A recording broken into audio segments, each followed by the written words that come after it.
तो आज की इस वीडियो में हम लोग क्लास 11 मैथमेटिक्स का chapter 9 sequence and series chapter का एक्सरसाइज 9.2 से क्वेश्चन नंबर 17 और क्वेश्चन नंबर 18 को सॉल्व करेंगे। इससे पहले हम लोगों ने एक्सरसाइज 9.1 को कंप्लीट कर दिया है और एक्सरसाइज 9.2 का क्वेश्चन नंबर 1 से लेकर 16 तक सॉल्व करके मैंने आप लोगों को वीडियो प्रोवाइड कर दिया है। अगर आपने अभी तक उन वीडियोस को नहीं देखा है तो सारे वीडियोस का प्लेलिस्ट का लिंक इस वीडियो के नीचे आप लोगों को मिल जाएगा। आप उस लिंक के ऊपर क्लिक करके उन सारे वीडियोस को एक एक करके देख सकते हैं। और अगर आपने अभी तक अपना प्यारा चैनल को सब्सक्राइब नहीं किया तो सब्सक्राइब कर लीजिए। अगर आप हमारे चैनल को फॉलो करेंगे तो क्लास 11 मैथमेटिक्स के लिए आप लोगों को कोई भी एक्स्ट्रा ट्यूशन लेने की जरूरत नहीं पड़ेगी। तो चलिए आज का वीडियो शुरू करते हैं। तो क्वेश्चन नंबर 17 में बोल रहे थे कि a man starts repaying a loan as first instalment of ₹100 if he increases the installment by ₹5 every month, what amount he will pay in the 30th installment? तो एक मैन ने अपना लोन को रिपे करने के लिए उसने इंस्टॉलमेंट देना शुरू किया। पहला इंस्टॉलमेंट उसने दिया ₹100। उसके बाद हर महीना वो क्या करता है, हर महीना ₹5 इंक्रीज करके वो इंस्टॉलमेंट देता है। तो ऐसे करके अगर वो इंस्टॉलमेंट दे तो 30th इंस्टॉलमेंट में उसने कितना रुपीस पे करेगा ये हम लोगों को निकलना है। अब देखिए पहला इंस्टॉलमेंट उसने कितना दिया, पहला इंस्टॉलमेंट में उसने ₹100 दिया। सेकंड इंस्टॉलमेंट में ₹5 इंक्रीज किया, तो ₹5 इंक्रीज किया, दैट मीन्स सेकंड इंस्टॉलमेंट में उसने ₹105 दिया। थर्ड इंस्टॉलमेंट कितना दिया, थर्ड इंस्टॉलमेंट में फिर से ₹5 इंक्रीज किया, तो फिर से ₹5 इंक्रीज करेंगे, 105 के साथ ₹5 ऐड करेंगे तो ये हो जाएगा आपका 110। नेक्स्ट फिर से फोर्थ इंस्टॉलमेंट में उसने ₹5 इंक्रीज किया तो ये हो जाएगा आपका 115। ऐसे करके ये इंस्टॉलमेंट हर महीना देके जा रहा है। अब ऐसे करके अगर वो इंस्टॉलमेंट दे तो 30th इंस्टॉलमेंट में उसने कितना रुपीस पे किया है ये हम लोगों को निकालना है। तो कैसे निकालेंगे, उससे पहले यहां पर हम लोग लिख लेते हैं सॉल्यूशन में। तो चलिए इसका सॉल्यूशन शुरू करते हैं।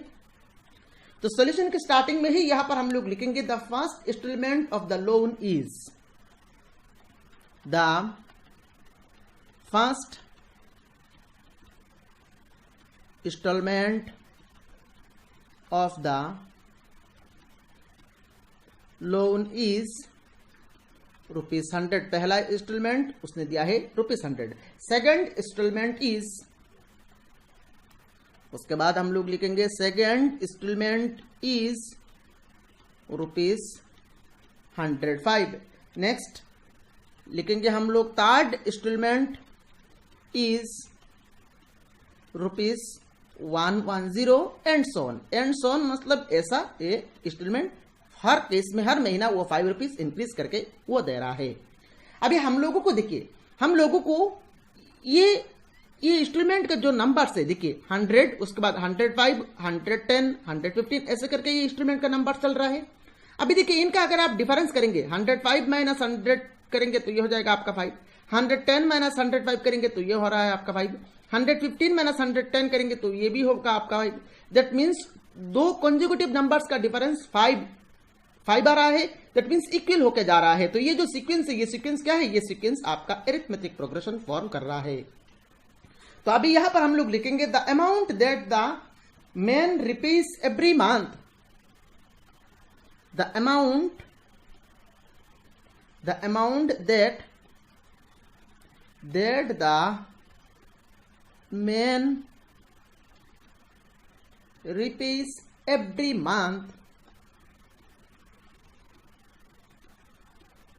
month forms an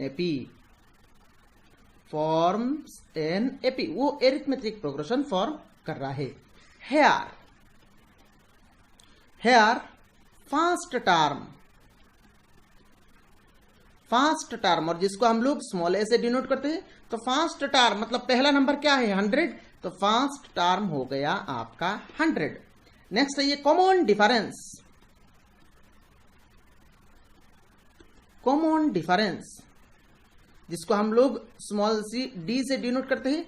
तो कॉमन डिफरेंस कितना आ रहा है 5, तो कॉमन डिफरेंस हो गया आपका 5। अभी हम लोगों को निकलना क्या है, 30th इंस्टॉलमेंट निकलना है। 30th इंस्टॉलमेंट मतलब 30th टर्म को हम लोगों को निकलना है। 30th टर्म का जो वैल्यू होगा वही हो जाएगा आपका 30th इंस्टॉलमेंट का पेमेंट। तो यहां पर अभी हम लोग क्या करेंगे, 30th टर्म निकालेंगे। सो नाउ 30th टर्म, तो 30th टर्म का फॉर्म क्या हो जाएगा, अगर फर्स्ट टर्म ए है, कॉमन डिफरेंस डी है, तो 30th टर्म का फॉर्म हो जाएगा आपका a plus 29d। This is equal to a का वैल्यू कितना है, ए का वैल्यू है आपका 100 प्लस 29 इंटू डी का वैल्यू क्या है 5। तो this is equal to 100 plus 5 into 29 करेंगे तो ये कितना होगा, ये हो जाएगा आपका 145। This is equal to 100 plus 145 करेंगे तो ये हो जाएगा आपका 245। तो 30th टर्म आया है आपका 245।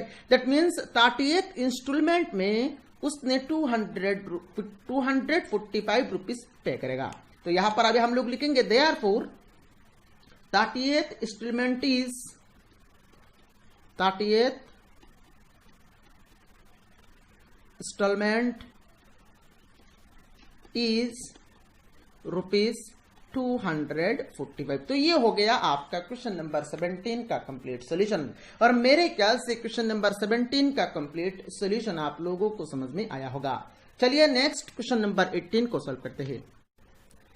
नेक्स्ट क्वेश्चन नंबर 18 में बोल रहे देखिए, the difference between any two consecutive interior angles of a polygon is 5 degree. मतलब एक पॉलीगॉन का किसी भी दो कंसेक्यूटिव इंटीरियर एंगल्स का डिफरेंस 5 डिग्री दिया गया है। उसके बाद बोल रहा है देखिए, if the smallest angle is 120 degree find the number of sides of the polygon. तो अगर उस पॉलीगॉन का सबसे छोटा एंगल का वैल्यू अगर 120 डिग्री हो तो उस पॉलीगॉन का नंबर ऑफ साइड्स कितना है, ये हम लोगों को निकालना है। अब यहां पर देखिए, इस क्वेश्चन को सॉल्व करने से पहले यहां पर हम लोग पॉलीगॉन क्या है उसको समझ लेते हैं। पॉलीगॉन का मतलब क्या है, पॉलीगॉन मीन्स वो क्लोज्ड फिगर जिस क्लोज्ड फिगर का साइड्स आपका लाइन सेगमेंट हो। जैसे कि मैंने यहां पर एक ट्रायंगल ड्रॉ किया। अब ये दो ट्रायंगल है, ये क्लोज्ड फिगर है और इस क्लोज्ड फिगर का देखिए साइड्स क्या है, लाइन सेगमेंट है। जैसे कि मैंने यहां पर एक रेक्टेंगल ड्रॉ किया। अब ये जो रेक्टेंगल है, ये रेक्टेंगल एक क्लोज्ड फिगर है और इसका साइड क्या है, देखिए इसका साइड आपका लाइन सेगमेंट है। अब मैंने यहां पर एक सर्कुल ड्रॉ किया। अब सर्कुल एक क्लोज्ड फिगर है पर इसका साइड मतलब ये आपका लाइन सेगमेंट नहीं है, तो ये जो सर्कुल है ये आपका पॉलीगॉन नहीं होगा। तो पॉलीगॉन होने के लिए पहले तो वो फिगर क्लोज्ड फिगर होना चाहिए और दूसरा उस क्लोज्ड फिगर का साइड आपका लाइन सेगमेंट होना चाहिए। जैसे कि ट्रायंगल, क्वाड्रिलेटरल, पेंटागन, उसके बाद ऑक्टागन, ये सारे क्या है, ये सारे आपका पॉलीगॉन है। अब यहां पर बोल रहा है पहला कंडीशन में, the difference between any two consecutive interior angles. Interior angles मतलब अंदर का जो एंगल्स, ये इंटीरियर एंगल्स मतलब अंदर का जो एंगल्स, तो अंदर का किसी भी दो कंसेक्यूटिव इंटीरियर एंगल्स का डिफरेंस आपका 5 डिग्री दिया गया है। मतलब मान लीजिए अगर ये वैल्यू अगर ए है तो ये एंगल मान लीजिए ए डिग्री है और ये एंगल मान लीजिए बी डिग्री है, तो ए डिग्री और बी डिग्री ये दोनों का डिफरेंस 5 डिग्री दिया गया है। किसी भी दो इंटीरियर एंगल्स का डिफरेंस क्या दिया गया है, किसी भी दो कंसेक्यूटिव इंटीरियर एंगल्स का डिफरेंस 5 डिग्री दिया गया है। उसके बाद बोल रहे थे कि the smallest angle is 120 degree. सबसे छोटा एंगल 120 डिग्री हो तो हमें क्या निकालना है, उस पॉलीगॉन का नंबर ऑफ साइड्स निकालना है। अब सबसे छोटा एंगल 120 डिग्री मतलब सबसे पहले आपका 120 डिग्री आएगा। अब यहां पर देखिए दो कंसेक्यूटिव मतलब इसका बाद में जो एंगल है उस एंगल का और इस एंगल का डिफरेंस क्या आना चाहिए, 5 डिग्री आना चाहिए। दैट मींस नेक्स्ट एंगल का वैल्यू क्या होगा, नेक्स्ट एंगल का वैल्यू होगा आपका 125 डिग्री। अब देखिए ये जो एंगल है, इस एंगल का नेक्स्ट एंगल जो है, इस एंगल का और इस एंगल का, इस एंगल का और इस एंगल का डिफरेंस 5 डिग्री आना चाहिए। तो नेक्स्ट एंगल क्या होगा, नेक्स्ट एंगल होगा आपका 130 डिग्री। ऐसे करके ये नंबर चल रहा है, ये एंगल्स ऐसे करके चल रहा है।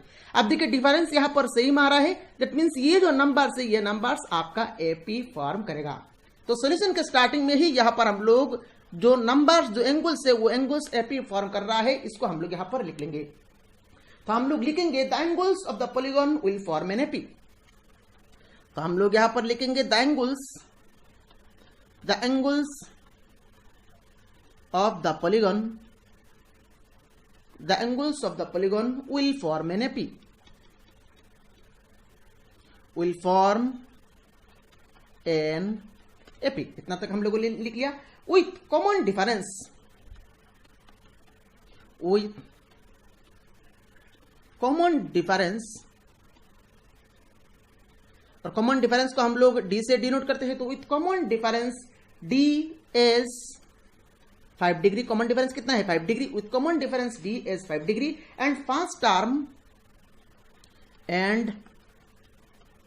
फर्स्ट टर्म जिसको हम लोग स्मॉल ए से डिनोट करते हैं, and first term small A is, first term कितना है? 120 degree and first term small A is 120 degree. तो इतना तक हम लोगों ने लिख लिया। अब देखिए मान लीजिए हम लोग ट्राइंगल कंसीडर करते हैं और हम लोगों को पता है ट्राइंगल का sum of all angles of a triangle कितना होता है? ये होता है आपका 180 डिग्री।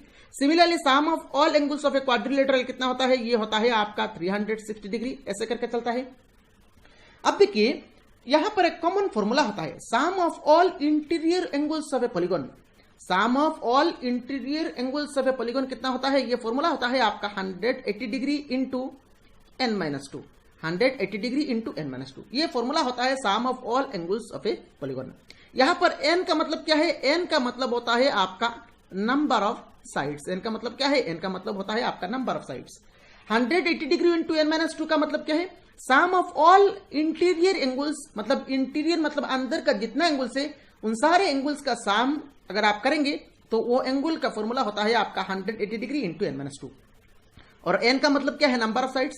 अब आइए ट्राइंगल में, ट्राइंगल का देखिए नंबर ऑफ साइड्स कितना है? 3 है। तो यहां पर अगर हम लोग n का प्लेस में 3 पुट करेंगे तो क्या होगा? देखिए 180 डिग्री इंटू 3-2, तो 3-2 होगा 1 इंटू 180 डिग्री, तो अल्टीमेटली ये 180 डिग्री आएगा। और हम लोगों को पता ही है sum of all angles of a triangle 180 degree होता है, तो यहां पर देखिए 180 डिग्री आया है। अब आइए क्वाड्रिलेटरल में, क्वाड्रिलेटरल का नंबर ऑफ साइड्स कितना है? 4 है। तो यहां पर n का वैल्यू अगर आप 4 पुट करेंगे तो कितना होगा? देखिए 180 डिग्री इंटू 4-2, मतलब यह हो जाएगा आपका 2, और 2 इंटू 180 डिग्री करेंगे तो यह हो जाएगा आपका 360 डिग्री। तो देखिए sum of all angles of a quadrilateral 360 degree होता है, यह हम लोगों को पता ही है। तो यहां पर भी देखिए 360 डिग्री आया है।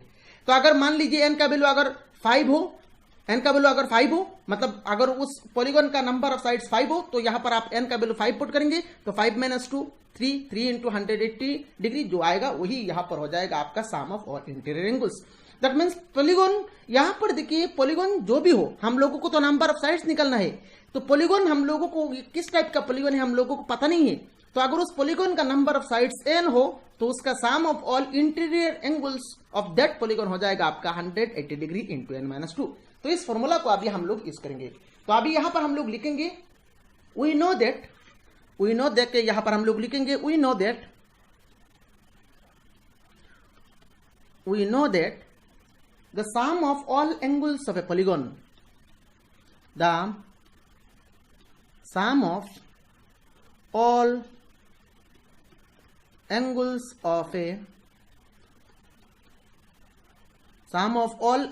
of a polygon with n sides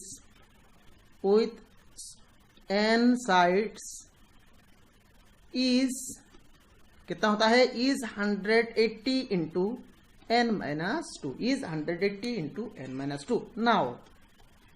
now तो सम ऑफ ऑल एंगल्स मतलब ये Sn का वैल्यू है, तो now Sn is equal to 180 degree into n-2। This implies, अब Sn का फॉर्मूला क्या होता है? Sn का फॉर्मूला होता है आपका n/2 into twice a plus n-1 into d is equal to 180 into n-2। This implies, अभी 2 को हम लोग राइट साइड में ऐसे क्रॉस कर देंगे तो यह इस साइड में सिर्फ n रहेगा। n इंटू 2 इंटू ए का वैल्यू कितना है? ए का वैल्यू है आपका 120 डिग्री, तो 2 into 120 then plus n-1 into D, D का वैल्यू कितना है? डी का वैल्यू है आपका 5, तो यहां पर हम लोग 5 पुट कर लेंगे इज इक्वल टू 2 को क्रॉस करेंगे तो 2 इंटू 180 ये हो जाएगा आपका 360 इंटू में n-2। This implies n into 2 into 120 ये हो जाएगा आपका 240, देन प्लस यहां पर आप मल्टीप्लाई करेंगे तो ये हो जाएगा आपका 5n, देन प्लस और माइनस मिलकर माइनस 5 इंटू 1 ये हो जाएगा आपका 5, ब्रैकेट को क्लोज कर दिया। और राइट साइड में यहां पर जो है वही यहां पर हम लोग लिख लेंगे 360 इंटू n-2। अभी यहां पर नेक्स्ट हम लोग सिंप्लीफाई करते हैं। तो नेक्स्ट यहां पर हम लोग क्या करेंगे? देखिए नेक्स्ट यहां पर हम लोग लेफ्ट साइड में मल्टीप्लाई कर देंगे n से, तो n से जब हम लोग गुना करेंगे तो ये हो जाएगा आपका 240n, देन प्लस n से गुना करेंगे तो ये हो जाएगा आपका 5n square, then minus n into 5 ये हो जाएगा आपका 5n is equal to right side में गुना करेंगे तो ये हो जाएगा आपका 360n, देन माइनस 2 इंटू 360 ये हो जाएगा आपका 720. दिस इंप्लाइज तो 5n स्क्वायर को हम लोग पहले लिख लेंगे 5n स्क्वायर, देन 240 माइनस 5 तो 240 माइनस 5 करेंगे तो ये हो जाएगा आपका 235 और n दे देंगे 240n माइनस 5n ये हो जाएगा आपका 235n. और राइट साइड में देखिए 360n को हम लोग लेफ्ट साइड में लेके आएंगे तो ये हो जाएगा आपका माइनस 360n और प्लस 720 लेफ्ट साइड में लेके आएंगे तो ये हो जाएगा आपका प्लस 720 इज इक्वल टू 0. अब दिस इंप्लाइज 5n स्क्वायर, यहां पर देखिए 235 minus 360n 235n minus 360n करेंगे तो ये कितना होगा 235n माइनस 360n करेंगे तो ये हो जाएगा आपका 125n, then plus 720 is equal to 0. This implies अभी यहां पर 5 से पूरा इक्वेशन को डिवाइड करेंगे तो ये हो जाएगा आपका n स्क्वायर, 5 कैंसिल हो जाएगा n स्क्वायर, यहां पर 5 से डिवाइड करेंगे तो ये हो जाएगा आपका 25n प्लस 5 से 720 को डिवाइड करेंगे तो यहां पर आ जाएगा आपका 144 इज इक्वल टू 0. अभी इसको हम लोगों को मिडिल टर्म फैक्टराइजेशन करना है तो यहां पर n स्क्वायर का कोएफिशिएंट है आपका 1 इंटू 144 तो कितना होगा 144. अभी 144 को ब्रेक करके हम लोगों को 25 बनाना है तो 144 को हम लोग लिख सकते हैं 9 इंटू 16 144 और 9 प्लस 16 करके 25 मिल रहा है तो हम लोग यहां पर नेक्स्ट लाइन लिखेंगे this implies n square minus 9n minus 16n plus 144 is equal to 0. So this implies n common ले लिया तो n कॉमन लेने के बाद यहां पर रहेगा आपका n माइनस 9, देन थोड़ा सा स्पेस देके हम लोगों ने लिख लिया n minus 9 is equal to 0. अभी यहां पर माइनस है माइनस दे दिया 16n, यहां पर n है तो n को 16n बनाने के लिए यहां पर 16 से गुना करना पड़ेगा तो हम लोगों ने यहां पर 16 दे दिया. दिस इंप्लाइज अभी पूरा लाइन में यहां पर देखिए n माइनस 9 कॉमन है तो n माइनस 9 को कॉमन ले लिया, n माइनस 9 को कॉमन लेने के बाद रिमेनिंग यहां पर रह गया है आपका n और यहां पर रह गया है आपका 16 तो n minus 16 is equal to 0. This implies अभी हम लोग लिखेंगे either n minus 9 is equal to 0 और n minus 16 is equal to 0. So this implies यहां से n इक्वल टू आ गया 9 और यहां से n इक्वल टू आ गया आपका 16 और n मतलब क्या था n मतलब था number of sides of the polygon तो यहां पर n का वैल्यू 2 आया है that means number of sides of the polygon will be either 9 और 16. तो अभी यहां पर हम लोग लिखेंगे therefore number of sides of the polygon